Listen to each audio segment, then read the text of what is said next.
안녕하세요. 하트 시그널 팀입니다. 발표를 맡은 IPL 리서치 6기 이명준이라고 하고요. 저희 팀은 세그멘테이션을 활용한 심장음 분석과 더불어 실제 서비스 구현을 위해 웹앱을 개발하는 프로젝트를 진행했습니다. 아래 네 가지 목차가 있는데요. 프로젝트 개요, 팀 구성 및 역할, 수행 절차 및 방법, 수행 결과가 있습니다. 저희는 건강관리 솔루션 기업 스마트 사운드와 협업 프로젝트를 진행을 했고요. 저희 가업은 청진기나 녹음된 수집기로 수집된 신장음, 웨이브 오디오 데이터를 이미지 데이터로 변환한 후에 오른쪽 그림에서 보시는 바와 같이 S1, S2 신장음 스파이크로 구분을 하고 심박수를 계측하는 가업까지 구현했습니다. 모델의 구조와 서비스 인터페이스에 대해서 간략하게 소개를 해드리겠습니다. 웨이브 데이터를 이렇게 멜 스펙트로그램이라는 이미지 데이터로 처리를 합니다. 이를 세그멘테이션 모델에 넣고 그래서 심장음이랑 심박수를 추정하게 되고요. 오른쪽 서비스 인터페이스를 간략히 보여드리면 오른쪽 그림과 같이 폰을 사용해서 심장음을 녹음한 후에 웹앱에서 분석을 진행하게 됩니다.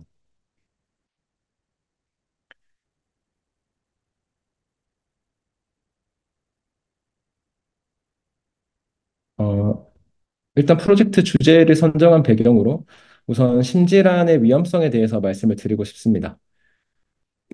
이 그림과 같이 전 세계 사망 원인 1위가 심질환이고 국내에서는 암에 이어서 2위를 차지하고 있습니다.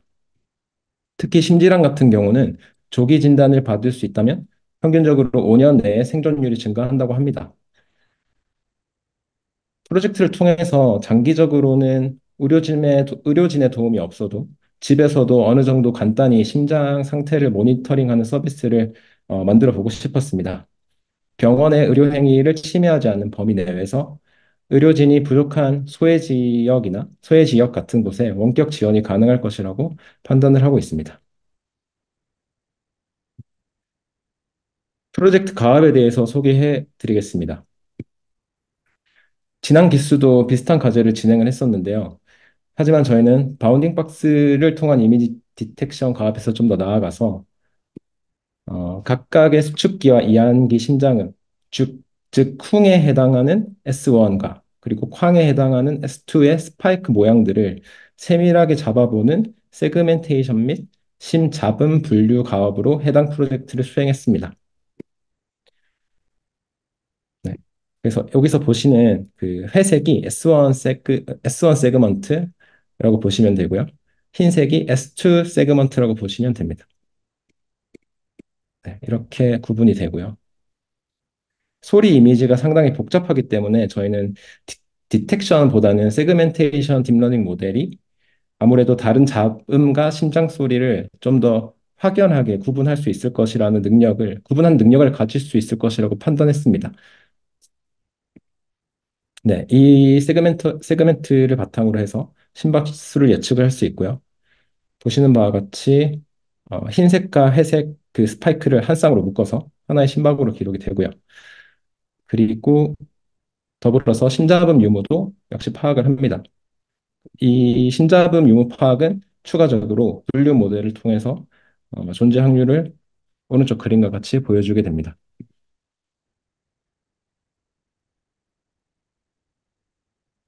네, 저희 팀은 이렇게 구성이 되어 있고요. 멘토님과 총 4회 미팅을 해서 진행했습니다.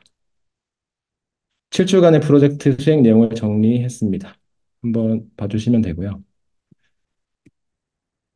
프로젝트 수행 절차와 관련해서 먼저 제가 말씀드릴 게 소리 데이터에 대해서 먼저 말씀을 좀 드리겠습니다. 음파부터 설명을 드리면 예를 들어 저희가 기타줄을 튕기게 되면 이것이 에너지가 되어서 인간의 귀까지 전달되고 소리를 인지하게 됩니다. 이렇게 형성된 파형은 주파수, 세기, 음색 이렇게 세 가지 요소로 나타낼 수가 있고요. 마지막으로 이렇게 형성된 파형은 이렇게 형성된 파형을 컴퓨터로 다루기 위해서 샘플링 작업을 하는데요. 쉽게 말해서 아날로그 데이터를 디지털 데이터로 바꾸는 과정이라고 생각하시면 됩니다. 이어서 소리 데이터를 처리하고 예측하는 접근법을 설명해 드리겠습니다. 일단 오래전부터 소리 데이터는 디지털 신호 처리 방법을 사용해서 처리를 했는데요. 분석하는 방법으로는 ML과 DL 등이 있습니다. 여기 오리지널 사운드 웨이브 파일이 있는데요. 어, 여기서 이제 먼저 일반적으로는 디지털 신호 처리로 여러 가지 파형의 특징들을 뽑아냅니다. 시간 도메인 특성이나 주파수 도메인 특성으로 어떤 특성들을 뽑아낸 다음 그것을 어, 머신러닝 알고리즘에 직접 넣는 접근법이 전통적인 머신러닝 관점이고요. 저희는 여기서 좀 더 나아가서 어, 그 특성들을 바탕으로 해서 이미지를 만들었습니다. 이를 딥러닝 알고리즘에 넣어서 스스로 특성을 추출할 수 있게 해서 예측할 수 있는 것으로 저희는 접근을 했습니다. 심장음 데이터를 조금 더 설명을 해드리면요. S1, S2, S3, S4 모두 네 종류의 심음이 있고요. 또 심음을 측정하는 부위, 그러니까 왼쪽 아래 사람 그림을 보시면 측정하는 부위가 네 군데가 있습니다. 그래서 한번 소리를 들어볼까요?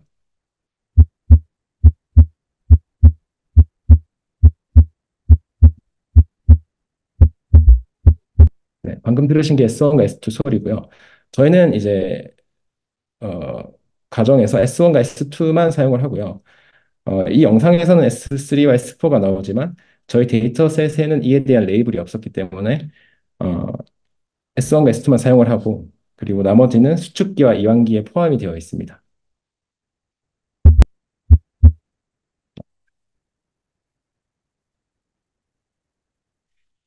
저희가 사용한 데이터셋에 대해서 설명을 해드리겠습니다. 피지온의 챌린지라는 곳에서 공개한 오픈 데이터셋인데 브라질의 영유아 청소년 검진 데이터입니다. 챌린지를 위한 데이터라 가지고 전 세계 여러 팀들이 이 데이터셋을 활용한 것을 확인할 수 있었는데요. 저희가 조사한 바로는 세그먼트로 이 가압을 진행한 팀은 없었습니다. 데이터를 직접 들어보면 마찰음, 폐음 같은 다른 잡음들이 존재를 하고요. 한자에 따라서 정보가 누락된 경우도 있습니다. 그리고 또 청진기에 따라서 소리가 좀 다른게 녹음되는 경우도 있어서 이 점에서 처리해야 될 EDA 과정이 필요했고요. 그래서 저희가 처리한 EDA를 조금 설명해 드리겠습니다. 일단 데이터셋은 네 가지 종류로 파일로 구성이 되는데 헤더, 웨이브, TSV, 텍스트 파일이 있습니다. 네. 먼저 웨이브 파일은 한 사람당 최대 4개까지 녹음될 수 있는데 그것은 이제 측정되는 위치에 따라서 최대 4개까지 녹음을 할 수 있습니다. 그리고 텍스트 파일에는 전체 환자 번호, 즉 환자 아이디가 있고요. TSV 파일에는 환자별로 레이블 정보가 있고 여기는 이제 저기 보시면 저기 표에 이렇게 나와 있습니다. 40초가량 되는 시간인데요. 0부터 40.784까지 있는데요. 전체 녹음에서 쿵쾅거리는 부분, 그러니까 레이블이 표시된 부분이 그렇게 길지 않다는 것을 확인할 수 있고요. 대부분 0으로 레이블이 되어 있습니다. 네. 환자 예시 자료를 한번 보겠습니다. 네. 여기서 보시면 리코딩 로케이션에 네 가지가 나와 있습니다. 그래서 네 가지 측정 위치가 있고 이 같은 경우에는 네 가지 웨이브 파일이 존재한다고 보시면 됩니다. 그리고 더불어서 환자의 분류, 뭐 성별, 그리고 신상 정보 같은 것이 있고요. 전체 데이터셋은 거의 남녀 비율이 반반 정도 있는데 저희 같은 경우에는 아예 더 나아가서 아예 완전히 반반으로 맞춰서 훈련을 진행했습니다. 그리고 보시면 심장 잡음이 존재하느냐, 존재하지 않느냐, 위치가 어디 있느냐, 뭐 이런 것도 나와 있고요. 그래서 이걸 바탕으로 나중에 분류 모델에 추가할 수 있었습니다. 분류 모델에 그 자료를 활용할 수 있었습니다. 그리고 이제 EDA 과정에서 문제 데이터를 처리한 부분을 왼쪽 밑에 표시를 했고요. 그리고 저희는 데이터셋을 8대 1대1로 분할을 했고요. 한 사람당 최대 4개의 녹음 파일이 있기 때문에 분할 시에 같은 환자 데이터가 나눠지는 것을 경계해서 한 곳으로만 몰릴 수 있도록 그렇게 처리했습니다. 이어서 딥러닝 모델의 파이프라인 그리고 가장 어려움이 많았던 세그멘테이션 마스크 레이블을 만드는 전처리 과정에 대해 말씀드리겠습니다. 먼저 전체 과정을 봐주시고요. 오리지널 데이터에서 전처리를 한 후, 그다음에 딥러닝 모델에 놓는 구조라고 생각하시면 됩니다. 일단 전처리 과정 진행 전에 원본 오디오 영상을 한번 들어보겠습니다.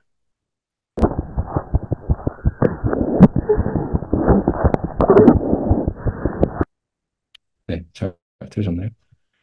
조금 더 자세히 말씀드리면 오리지널 웨이폼에서는 레이블 파일이 없는 오리지널 웨이폼에서 레이블이 없는 참가자를 제거를 하고요.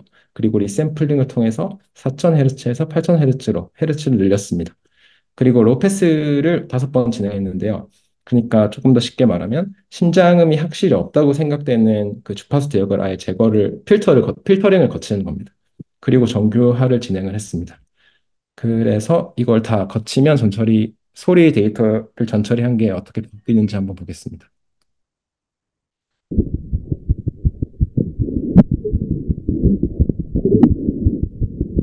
보시면 주변 소음이 좀 먹먹해지는 걸 느낄 수 있으실 겁니다. 그래서 이런 식으로 소리 데이터를 전처리했고요.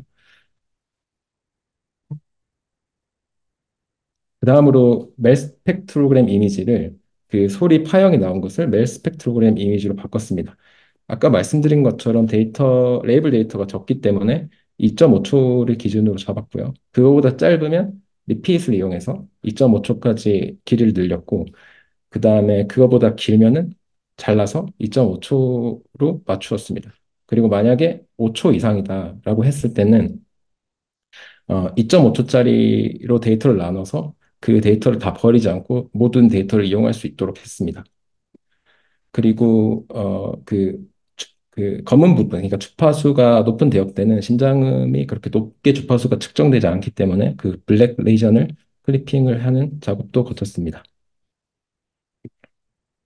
아, 네. 그래서 기존 환자 수 데이터를 이렇게 잘라내고 또 증강하는 작업을 통해서 3,162개의 데이터에서 27,498개로 데이터를 늘릴 수 있었습니다.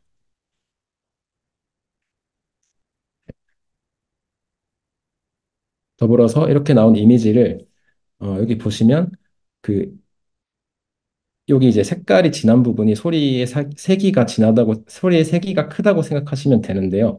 여기에 스레시홀드를 줬습니다. 그래서 소리 세기를 보시면 필터가 160, 180, 뭐 200, 140 이렇게 된 걸 볼 수 있는데 저희가 눈으로 봤을 때 소리 세기가 160 정도로 필터링 했을 때 가장 합리적인 이미지 세그멘테이션이 나와가지고 이렇게 해서 훈련에 필요한 마스크를 만들 수 있었고요.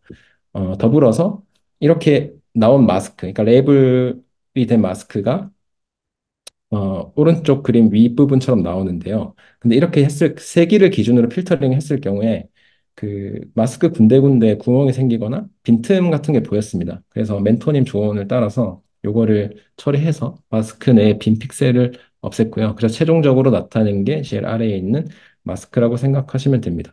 여기서 배경은 0으로 레이블을 하고요. S1, 즉 회색은 1번, 그리고 흰색은 S2, 그래서 2번, 이런 식으로 레이블을 만들어서 레이블 마스크를 만들 수 있었고, 세그멘테이션 레이블 마스크를 만들 수 있었고, 이를 모델에 넣었다고 생각하시면 됩니다. 네.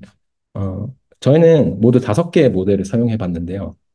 일단 유넷 같은 경우는 뭐 의료 영상에 자주 사용하는 데이터고 베이스 모델로 생각하고 썼습니다. 그리고 작은 데이터셋에 효과적이라고 나와 있어서 한번 테스트를 해봤고요. 유넷풀프를 유넷에서 조금 더 나아간 중첩된 디코더를 도입한 모델입니다. 그리고 세그넷도 이용했는데요. 도로 이미지 분석과 같이 배경이 복잡한 것을 처리하는 데 장점이 있고 메모리 효율성이 좋아서 조금 더 빠르게 학습이 진행되는 장점이 있어서 한번 테스트 해봤습니다. 그리고 딥랩을 써봤는데요. 백본을 2개를 사용했습니다. 그래서 이피션트넷 그리고 레저넷을 썼는데요. 이피션트넷은 모바일에서 써볼 수도 있을 것 같아서 한번 테스트를 해봤고 레저넷은 조금 더 효과적으로 특성을 추출할 수 있을 것 같아서 테스트를 해보았습니다. 모델 평가 지표는 2가지를 사용했는데요. 정량적, 정성적으로 진행했습니다. 일단 정량적 평가를 먼저 말씀드리면 훈련간에는 이제 어큐러시와 로스를 측정했는데 로스 함수는 다중 분류할 때 일반적으로 사용하는 스파스 카테고리컬 크로스 엔트로피를 썼습니다. 네, 그리고 직접 만든 평가 지표가 있는데 3가지가 있습니다. 그래서 네, 민 IOU가 있는데요. 일단 이것은 그 예측된 마스크와 실제 영역 사이의 오버랩 정도를 나타내는 수치입니다.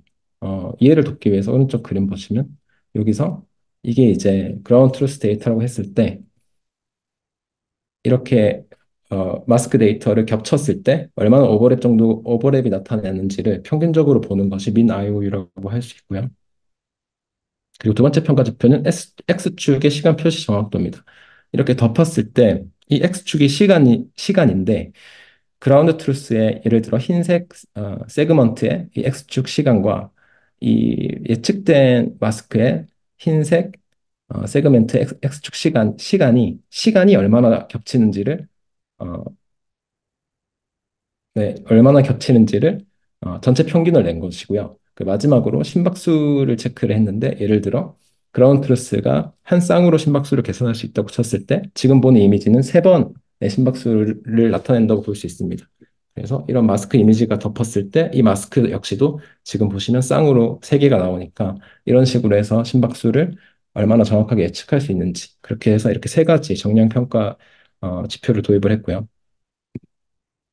그리고 정성적 평가도 진행했습니다. 직접 눈으로 보면서 얼마나 이 세그멘트를 잘 땄는지 그것을 눈으로 확인하는 정성적 평가 역시 진행을 했습니다. 모델별 결과를 말씀드리겠습니다. 배치 사이즈는 32로 했고요. 근데 유네 플러스 플러스는 좀 어, 저희 GCP에서는 32로 모델이 돌아가지 않아서 16으로 진행을 했습니다. 에폭은 기본적으로 50으로 했고 민 IOU를 측정했습니다. 기본적으로 밸리데이션 애큐러시를 봐주시면 되고요. 그래서 유넷 같은 경우는 이런 식으로 결과가 나왔습니다.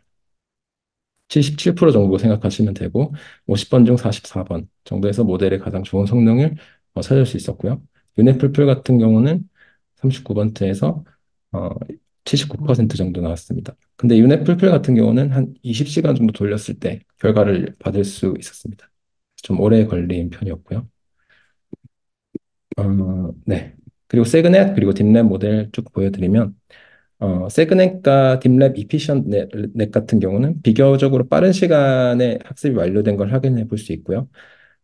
확인할 수 있습니다. 그래서 저희는 그냥 결론적으로 봤을 때는 수치상으로 유넷 뿔뿔과 세그넷이 가장 높았다는 걸 확인할 수 있었고요. 그래서 네, 그리고 이제 한번 정상평가를 또 같이 해봤습니다. 그래서 유넷 같은 경우에는 이런 식으로 마스크를 딸 수 있는 걸 볼 수 있었고 유넷 뿔뿔, 딥랩, 그리고 세그넷입니다.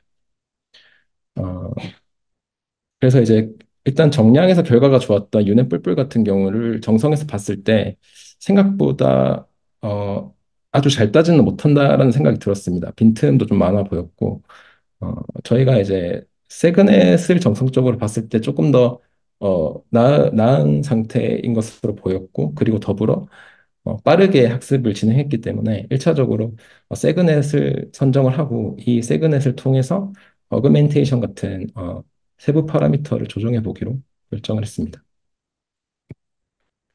그래서 저희가 했던 어그멘테이션은 러닝 레이트랑 그다음에 랜덤 플립, 그다음에 밝기랑 대조, 그리고 이미지 픽셀을 0에서 원래 255로 학습을 했는데 0에서 1로 학습을 하는 식으로 해서 정교화를 시켰습니다.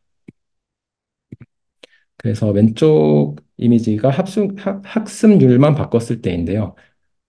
조금 더 빠르게 학습할 수 있었고, 어, 밸리데이션 값도 조금 높아지는 것을 볼 수 있었습니다. 그리고, 근데 이제 보시면 학습이 쭉 잘 이어지지 못하고 끝부분에 약간 어, 정확도가 좀 떨어지는 그런 그래프를 보였고요. 어그멘테이션을 모두 적용했을 때는 학습률도 같이 적용을 한 것이 오른쪽인데요. 성능은 나름 비슷했고 더불어서 좀 학습이 좀 더 안정적으로 이루어지는 것을 확인할 수 있었습니다.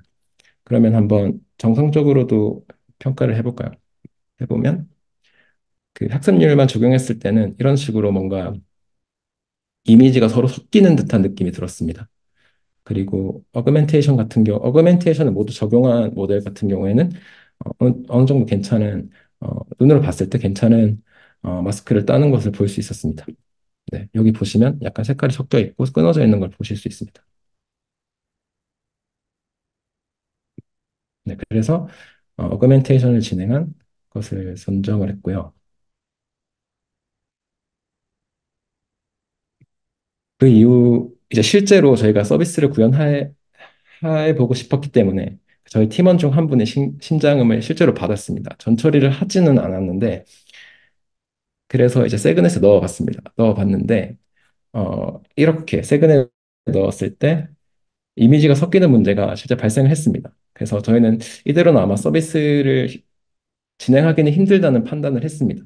그래서 좀 고민을 해본 결과 유넷 플러스 플러스를 한번 시도를 해봤는데 생각보다 말끔하게 세그멘테이션 수행하는 것이 보였습니다. 그래서 결론적으로는 서비스에 사용하는 최종 모델은 다시 처음으로 돌아가서 서비스 측면에서 유넷 풀풀로 결정하기로 네, 내부적으로 네, 검토를 했습니다. 네.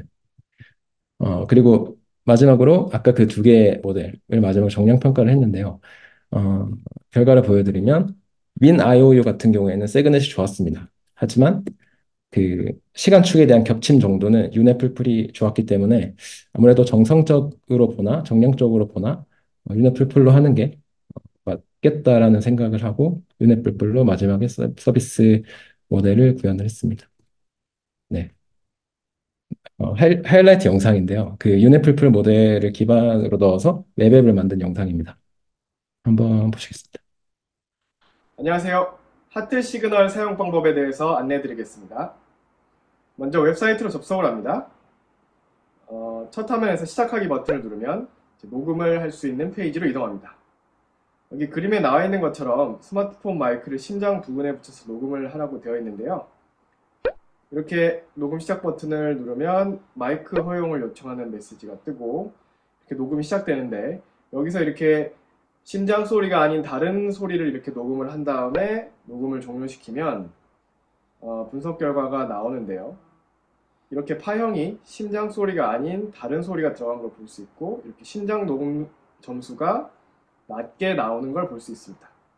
그래서 다시 녹음을 누르고 실제 심장 소리를 녹음합니다.